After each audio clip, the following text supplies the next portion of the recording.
몇 년 전에 어떤 크리스찬이 페이스북에 올린 글을 보게 되었습니다. 그 글의 내용은 이렇습니다. 지난 날을 돌아보니 내가 외로울 때마다 늘 내 곁에 있어주던 당신 없이 내가 살 수 있었을까? 이스라엘 백성에게 낮에는 구름 기둥이, 밤에는 불 기둥이 있었듯이 나에게도 동일하게 다가와 주셨던 당신을 떠난 지금 가끔씩 생각납니다. 나도 한땐 좋았었는데. 그대 이름 이젠 입에 담기도 어색하지만 다시 한번 부르짖어 봅니다. 그리운 이름이여, 그대 이름은 누굴까요? 담배.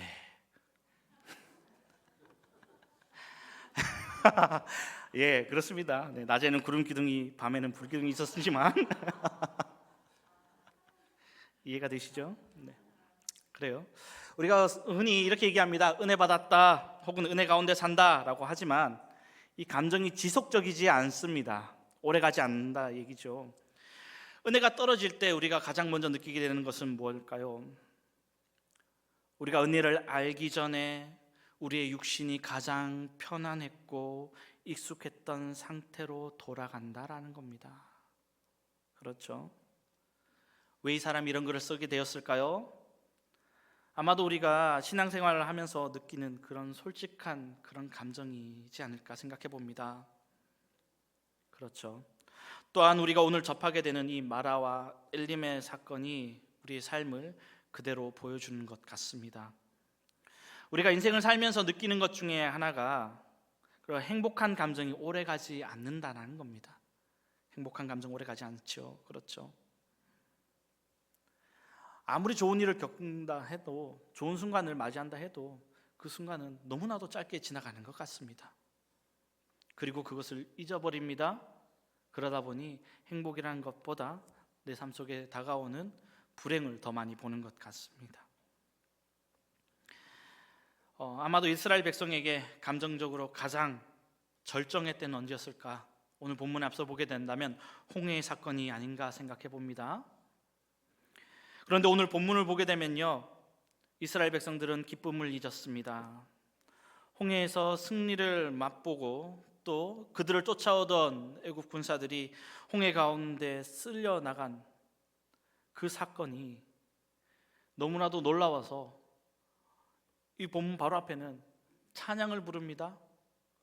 하나님께서 이 모든 일을 하셨음에 기뻐 찬양을 불렀다는 겁니다. 그런데 이 승리의 노래가 끝난 지 며칠이 지났지만 단지 사흘길을 걸었다고 그 짧은 3일 동안에 그들은 행복을 잊어버렸다는 겁니다. 본문 22절 말씀이 이렇게 얘기합니다. 모세가 홍해에서 이스라엘을 인도하매 그들이 나와서 수르 광야로 들어가서 거기서 사흘 길을 걸었으나 물을 얻지 못하고. 수르라고 하는 말, 이게 바위라고 하는 말입니다. 바위. 그러니까 홍해를 건넌 다음에 이 사람들이 어디를 갔습니까? 광야로 갔는데 바위만 있는 곳, 바위길을 걷는 게 참 힘듭니다. 발바닥이 아프겠죠. 그런데다가 그곳은 물이 없습니다. 물이 없어요.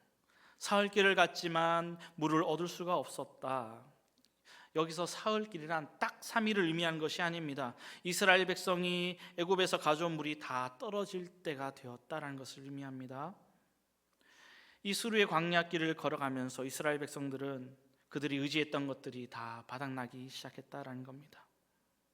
이 과정을 통해서 이스라엘 백성은 그들이 의지했던 것을 하나씩 내버리고 버리게 되는 것, 가지고 있는 것을 비우게 하는 그런 과정이었다라는 겁니다. 무척이나 괴롭고 힘들지요. 그런데 이러한 과정을 통해서 무엇을 배우게 됩니까? 하나님을 의지하는 것을 배우게 됩니다. 어떤 사람들에게는 물질을 비우게 하십니다. 물질이 그들이 의지하는 우상이 되기 때문이죠. 사업이 망합니다. 물질적으로 큰 손해를 봅니다. 물질이 없어집니다. 이런 것들이 없어지고 나서 하나님께로 돌아옵니다. 또 어떤 사람들은 그들이 자신하고 또 의지했던 그들의 건강을 하나님께서 비우십니다. 건강을 잃고서야 하나님을 의지합니다. 질병이 생깁니다. 병으로 고통을 당합니다. 그들이 의지했던 육체라는 것이 얼마나 연약한 것인지 깨닫게 된다는 겁니다. 하나님을 의지하게 된 그 변화가 그때야 일어나게 됩니다. 늦었지만 그것도 다행입니다. 어떤 사람들에게는 그들이 자신 있게 하던 그 일을 비우게 하십니다. 그들은 그 분야에서도 경험도 있지요, 능력도 있습니다, 지식도 있습니다. 그러나 아무것도 못하게 하십니다. 그들이 그렇게 자신 있게 했던 일들을 할 수 있는 환경을 거두어 가십니다. 왜 그렇게 하십니까? 그 일이 그 사람에게 우상이 되었기 때문입니다. 그 일이 하나님보다 더 사랑하는 것이기 때문입니다. 그 수르의 길을 통해서 이스라엘 백성들은 물이 떨어져 가는 것을 체험합니다. 몸이 아파오는 것을 체험합니다. 할 수 없음을 고백하게 합니다. 그 다음으로 이스라엘 백성이 도착한 곳은 어디입니까? 마라입니다. 마라라고 하는 것, 쓰다라고 하는 뜻이죠. 괴롭다라고 하는 말입니다. 23절과 24절 말씀입니다. 마라에 이르렀더니 그곳 물이 쏘서 마시지 못하겠으므로 그 이름을 마라라 하였더라. 백성이 모세에게 원망하여 이르되 우리가 무엇을 마실까 하매. 무엇이 문제입니까? 물입니다. 물. 사막길 여행에서 가장 절박한 필요가 물이 아니겠습니까? 사흘을 물을 마시지 못한 이 백성들, 그 목마름을 한번 상상해 보십시오. 백성의 원망이 시작됩니다. 이 마라에서요. 사흘길 열심히 걸어서 처음에 간 그 물이 이제 더 이상 살았다라고 할 때 발견한 그 물이 어떤 물입니까? 쓴물이라는 겁니다. 지도자를 원망합니다. 하나님을 원망합니다. 자신의 처지를 또한 원망했을지도 모릅니다. 그 물을 발견했을 때 얼마나 기뻤을지 모르겠지만 그 물이 쓰다라고 하는 겁니다. 23절 마라에 이르렀더니 그곳 물이 써서 마시지 못하겠으므로 그 이름을 마라라 하였더라. 물은 보았는데 마시지 못하는 물, 쓴맛, 영어로는 비트니스, 쓰디 쓴 고통이라는 뜻입니다. 이스라엘 백성들이 홍해를 건넌 후 남동쪽으로 방향 잡고요, 한 3일 동안 여행을 합니다. 하루에 얼마나 갔을까요? 정말 많이 걸었다고 친다면 20km 정도 갔을지도 모릅니다. 그러니까 홍해에서 한 60km 정도 이동했을 겁니다. 지금 이 위치를 추정해 본다면, 성지순례를 하게 된다면 이렇답니다. 수에즈 운하에서 그 해저 터널을 지나서 약 남쪽으로 15km 정도 가면 마을이 도착한대요. 그 이름이 뭐냐면 아윤 무사라고 하는 마을이래요. 오아시스 마을이라고 합니다. 그곳에 있는 우물, 모세의 우물이라고 해서 아윤 무사라고 얘기합니다. 원래는 아인 호아라고 하는 지역인데요, 아윤 무사, 모세의 우물이다라고 하는데, 그곳에 우물이 있는데 바다에서 멀지 않고, 그래서 그렇다 보니까 물이 짜서 마실 수 없는 우물이다라고 하는 겁니다. 하나님의 큰 기적을 경험하고 또 인생은 하나님의 살아계심으로 살만하다고 느꼈는데, 사흘 만에 지치고 또 목말라서 병들어 누운 이들의 고백이 무엇이었을까요? 마라의 고통을 극복하기 위해 우리가 해야 할 일은 무엇일까요? 힘들고 목말랐던 그 수르를 지나서 이제 물을 발견했는데, 문제가 해결된 것 같았는데, 그런데 그 물은 마시지 못하는 물이었다라는 겁니다. 그때 나타나는 반응이 두 가지였죠. 하나는 원망입니다. 애굽에는 물이 있는데 우리를 건져내신 하나님께서 이 광야에서 우리를 죽게 하시는구나. 하나님, 도대체 왜 우리에게 병을 주고 약을 주십니까? 왜 약도 주고 병을 주십니까? 이스라엘 백성은 원망하게 된다는 겁니다. 마라에 이르렀더니 그곳 물이 써서 마시지 못하겠다라고 하는 것.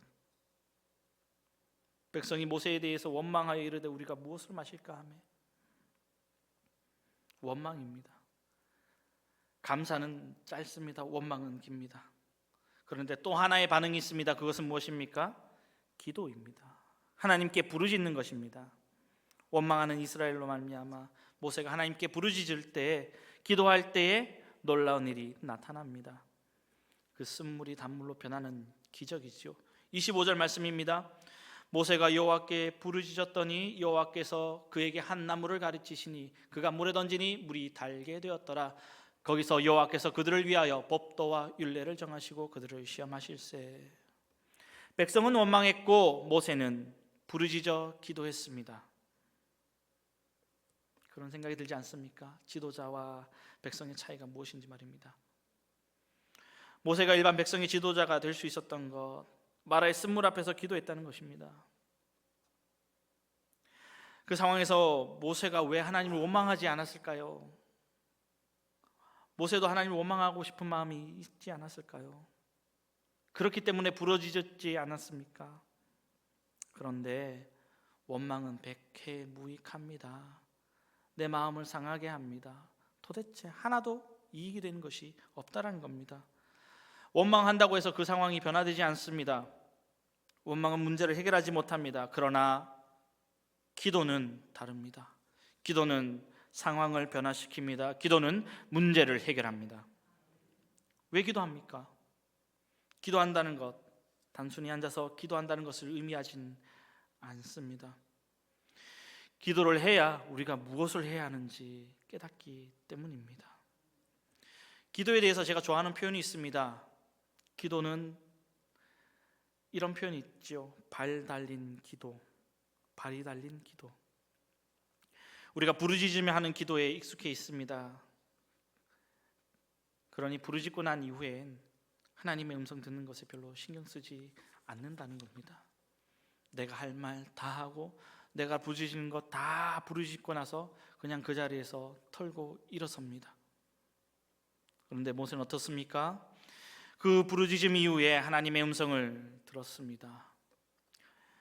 여호와께서 그에게 한 나무를 가르치시니 그가 물에 던지니 물이 달게 되었더라. 참 재미있죠? 마라의 쓴물 앞에서 모세의 위대함과 백성의 우둔함이 드러납니다. 모세가 위대한 것은 아니죠. 위대해 보인 것이 나타나는 것이죠. 25절에 나와 있는 여호와께서 그에게 한 나무를 가르치시니, 두 가지 의미로 생각해 보았습니다. 모세가 워낙 신령하고 위대한 사람이기 때문에 하나님의 음성을 직접 들었다. 그래서 하나님께서 음성을 들려주셨을 것이다. 그렇습니다. 하나님 모세와 대화했던 분이십니다. 그래서 하나님의 음성 듣고 그렇게 했을지도 모릅니다. 그런데 또 하나의 생각, 모세가 기도하고 눈을 들어보니 생각지도 않은 나무를 보았다라는 것도 생각해 봅니다. 부르짖어 기도하고 난 후에 하나님께서 주시는 그 사안에 대해서 주목해 보십시오. 기도하고 난 다음에 내 머릿속을 지나쳐가는 그 지혜를 붙잡아 보십시오. 기도하고 난 다음에 만나는 그 사람, 기도하고 난 후에 읽은 말씀과 그때 들은 성경 말씀, 설교, 그곳에 민감해져야 합니다. 기도하기 전에는 보이지 않았습니다. 기도하기 전까지는 보이지 않던 것이 보이기 시작합니다. 지혜가 생깁니다. 하나님의 역사는 지식으로 만들어진 것이 아닙니다. 하나님의 역사는 지혜로 주시는 축복입니다. 이 발달린 기도하고 끝나는 것이 아니라 기도하고 난 후 말씀대로 할 준비를 하는 겁니다. 행함이 없는 믿음은 죽은 믿음입니다. 행함이 없는 기도는 공허한 외침에 불과합니다. 오늘 이곳에서 아주 중요한 부분을 발견하게 됩니다. 25절과 26절입니다. 다시 읽겠습니다. 모세가 여호와께 부르짖었더니 여호와께서 그에게 한 나무를 가르치시니 그가 물에 던지니 물이 달게 되었더라. 거기서 여호와께서 그들을 위하여 법도와 율례를 정하시고 그들을 시험하실세. 이르시되 너희가 너희 하나님 나 여호와의 말을 들어 순종하고 내가 보기에 의를 행하며 내 계명에 귀를 기울이며 내 모든 규례를 지키면 내가 애굽 사람에게 내린 모든 질병 중 하나도 너희에게 내리지 아니하리니 나는 너희를 치료하는 여호와임이라. 아멘. 25절 말씀을 보게 되면 그들을 시험하실세라고 하는 말씀이 나옵니다. 문맥상을 보게 된다면 마라의 쓴물을 단물로 바꾸신 후에 그들을 시험하셨는지 아니면 그들을 시험하시기 위해 마라의 쓴물을 단물로 바꾸셨는지 헷갈릴 수도 있겠습니다만 마라의 쓴물 앞에서 하나님께서는 무엇을 하셨습니까? 이스라엘 백성의 신앙을 점검했습니다. 무엇입니까? 무엇을 점검했습니까? 26절 보니까 순종입니다. 순종의 결과, 그 결과는 애굽에서 겪었던 질병을 하나도 겪지 아니하도록 하나님께서 약속해 주셨다는 겁니다. 그리고 여기에서 나오는 그 유명한 말씀, 치료하는 여호와, 여호와 라파라는 말씀이 등장합니다. 이스라엘 백성들은 이제 막 광야에 들어섰습니다.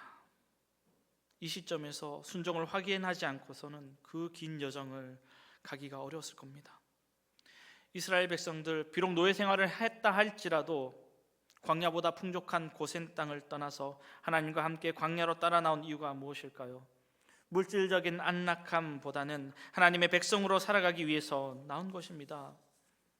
그런데 겨우 3일 길을 갔습니다.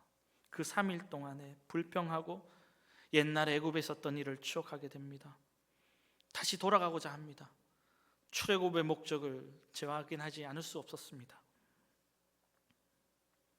오늘 저와 여러분도 하나님 앞에서 우리의 신앙생활이 어떤지 점검해 보기를 원합니다.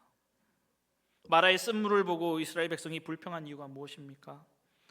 하나님 그 말씀 듣고 순종하고 따라 나왔는데 위험한 순간에 홍해를 건넜는데 그 놀라운 일들이, 그 놀라운 기적들이 지금은 별 볼 일 없다라는 겁니다.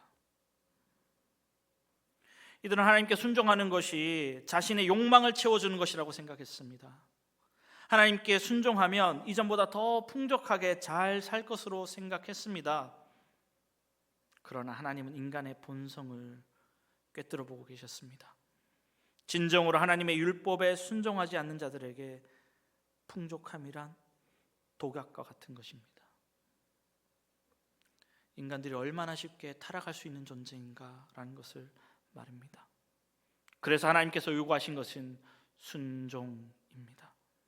내 계명에 귀를 기울이며 내 모든 규례를 지키면 순종입니다. 이들에게 있어서 순종은 시험입니다. 이 시험을 통과해야 누릴 수 있는 축복이 있습니다. 이 시험을 통과해야 그들에게 주어진 건강이 유익하게 쓰일 수 있다는 겁니다. 저는 시험이 싫습니다. 시험 보는 거 참 싫습니다. 수능을 앞두고 있는 우리 고3 아이들 얼마나 스트레스를 많이 받을까요? 시험 좋아하시는 분 있습니까? 아무도 없습니다. 그러나 이 시험을 통과하지 않고는 앞으로 나아갈 수 없습니다. 그렇기 때문에 시험을 통과하려고 열심히 노력합니다. 하나님의 규례와 율법을 지킨다는 것, 이게 정말 쉬울 수 있을까요? 그러나 하나님은 축복을 받는 것보다 축복을 받을 수 있는 자를 만드시는 것이 더 중요하게 생각하십니다. 그렇기 때문에 이 시험의 시간을 지나가게 하시는 것입니다. 이 시험을 통해서 우리는 우리 스스로 부족한 것을 발견하게 됩니다. 그리고 보완하게 됩니다. 이 시험을 통과하면서 주어지는 또 다른 자신감이 있습니다. 그래, 내가 이것을 이겨내었어. 이 시험도 견뎌냈구나. 그래서 다가오는 시험에 대해서 두려워하지 아니하고 담대하게 나갈 수 있다는 겁니다. 그런 자신감이 시험을 통해서 얻게 되는 겁니다. 그런 의미에서 엘림의 경험은 아주 중요합니다. 마라하고는 비교할 수 없는 오아시스가 바로 앞에 있습니다. 생명과 같은 비옥함입니다. 광야를 지나면서 마라도 있고 엘림도 있습니다. 하나님 마라에서도 엘림에서도 여전히 함께 하실 것입니다. 마라의 쓴물에서 이스라엘이 할 수 있는 일이 무엇입니까? 원망이 아니라 기도입니다. 엘림의 풍족함, 그 역시 이스라엘의 노력으로 이루어진 것이 아닙니다. 엘림을 만나게 되면 찬양하고 감사하고 기뻐하면 됩니다. 많은 경우에 보면 인생의 시련의 장에서 부르짖어 기도했어도 또 말씀에 대해 순종을 결단했어도 여전히 우리를 둘러싼 환경은 변하지 않는 것 같습니다. 광야의 낮은 여전히 덥고 광야의 밤은 여전히 춥습니다. 물은 여전히 넉넉하지 않습니다. 미래의 전망 여전히 불투명합니다. 그때 어떻게 해야 합니까? 어떻게 해야 합니까? 원망이 아닙니다. 기도입니다.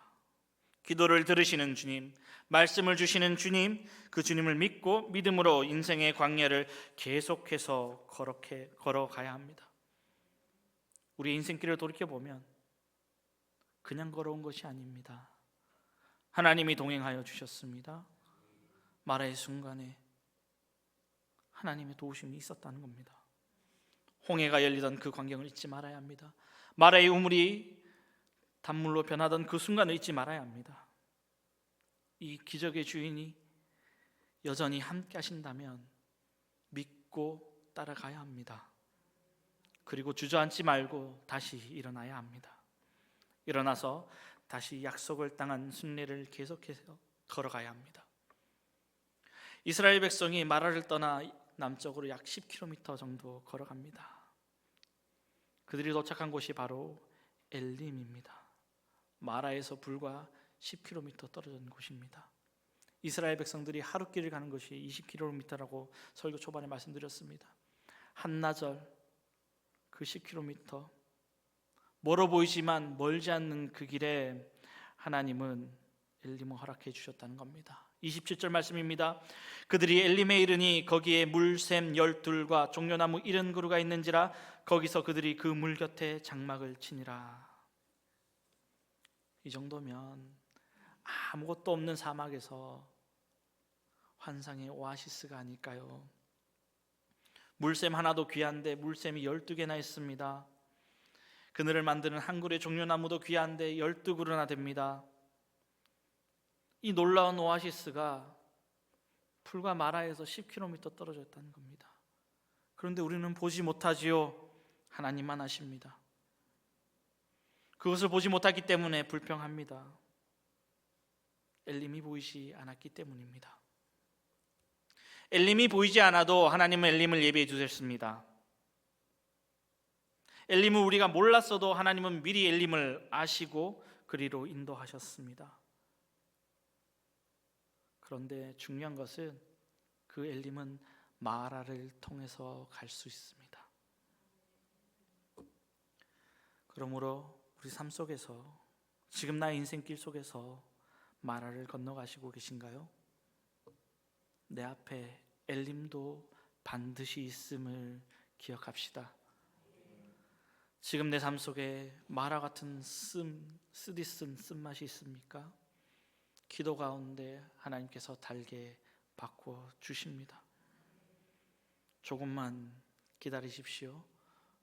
우리는 곧 엘림에 도착하게 될 것입니다. 청교도들의 인사법을 소개하고 싶습니다. 청교도들 믿음 때문에 많은 고난을 견디고 사회 속에서 핍박을 당했습니다. 소외당했습니다. 고통당했습니다. 영국에서 쫓겨나서 네덜란드로 옮기게 됩니다. 그곳에서 신앙의 자유를 찾아 신대륙으로 가게 됩니다. 그 고통의 시절을 겪던 사람들, 그들의 인사법이 오늘날 서양 사람들의 보편적인 명언으로 쓰이는 메시지가 됩니다. 무엇입니까? 가장 좋은 것은 아직 오지 않았습니다. The best is yet to come. 가장 좋은 것은 아직 오지 않았습니다. 삶이 힘드십니까? 이렇게 자신에게 외쳐보십시오. 가장 좋은 것은 아직 오지 않았다. 가장 좋은 것은 아직 오지 않았다. 가장 좋은 것은 아직 오지 않았다. 돌이켜봤을 때 참 좋은 것이 많았지만 그게 제일 좋은 것은 아니다. 오늘 본문식으로 바꾸면 어떻게 될까요? 우리는 아직 엘림에 오지 않았습니다. 우리는 아직 엘림에 오지 않았습니다. 우리의 인생 여정길에서 그렇게 고백했으면 좋겠습니다. 우리는 아직 엘림에 오지 않았습니다.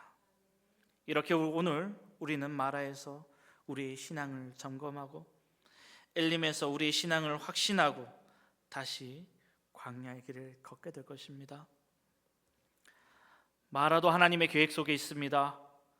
엘림도 하나님의 예비하심 가운데 있기에 다시 광야에서 하나님과 동행하게 될 것입니다. 우리 인생의 광야길 가운데서 주님과 함께 동행합시다. 예비하시고 인도하신 우리 주님 굳게 붙들며 믿음으로 걸어가는 저와 여러분들 되기를 주님의 이름으로 축복합니다.